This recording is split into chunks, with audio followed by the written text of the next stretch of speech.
ನಮಸ್ಕಾರಗಳು. ಈ ದಿನ ನಾವು international financial services centres authority IFSCA ಅಂತಾರಾಷ್ಟ್ರೀಯ ಹಣಕಾಸು ಸೇವೆಗಳ ಕೇಂದ್ರಗಳ ಪ್ರಾಧಿಕಾರ ಇದು ಏಕೆ ಸುದ್ದಿಯಲ್ಲಿದೆ, ಇದು ಯಾವಾಗ ಸ್ಥಾಪನೆಯಾಯಿತು, ಇದರ ಪ್ರಧಾನ ಕಚೇರಿ ಎಲ್ಲಿದೆ, ಇವುಗಳೆಲ್ಲದರ ಬಗ್ಗೆ ಮಾಹಿತಿಯನ್ನ ತಿಳಿದುಕೊಳ್ಳೋಣ. ಇತ್ತೀಚೆಗೆ ತೈವಾನ್ನ ಅತಿದೊಡ್ಡ ಖಾಸಗಿ ಒಡೆತನದ CTBC ಬ್ಯಾಂಕ್ ಗುಜರಾತ್ನ ಗಾಂಧಿನಗರದಲ್ಲಿರುವ gift city Gujarat international finance tech ಸಿಟಿಯಲ್ಲಿ IFSC international financial services centre banking ಘಟಕ ಸ್ಥಾಪಿಸಲು ಅಂತಾರಾಷ್ಟ್ರೀಯ ಹಣಕಾಸು ಸೇವಾ ಕೇಂದ್ರಗಳ ಪ್ರಾಧಿಕಾರಕ್ಕೆ ಅರ್ಜಿ ಸಲ್ಲಿಸಿದೆ.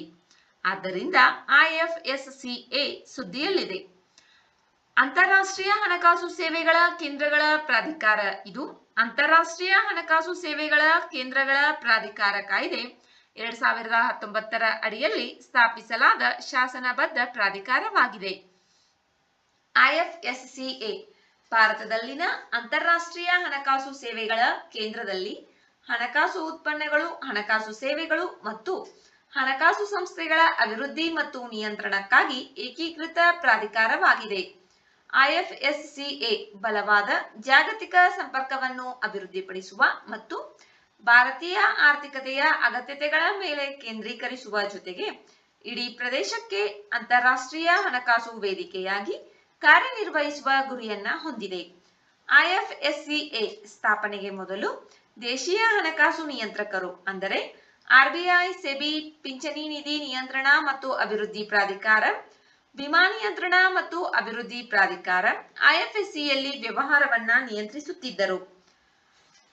IFSCA ಇದರ ಪ್ರಧಾನ ಕಚೇರಿ ಗುಜರಾತ್ನ ಗಾಂಧಿನಗರದಲ್ಲಿರುವ ಗಿಫ್ಟ್ ಸಿಟಿಯಲ್ಲಿದೆ. ಪ್ರಸ್ತುತ ಗಿಫ್ಟ್ IFSC ಭಾರತದ ಮೊದಲ IFSC ಆಗಿದೆ.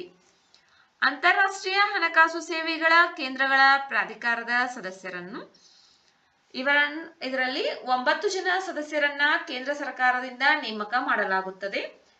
ಈ 9 ಜನ ಸದಸ್ಯರಲ್ಲಿ ಪ್ರಾಧಿಕಾರದ ಅಧ್ಯಕ್ಷರು RBI, ಸೆಬಿ, IRDAI, PFRDA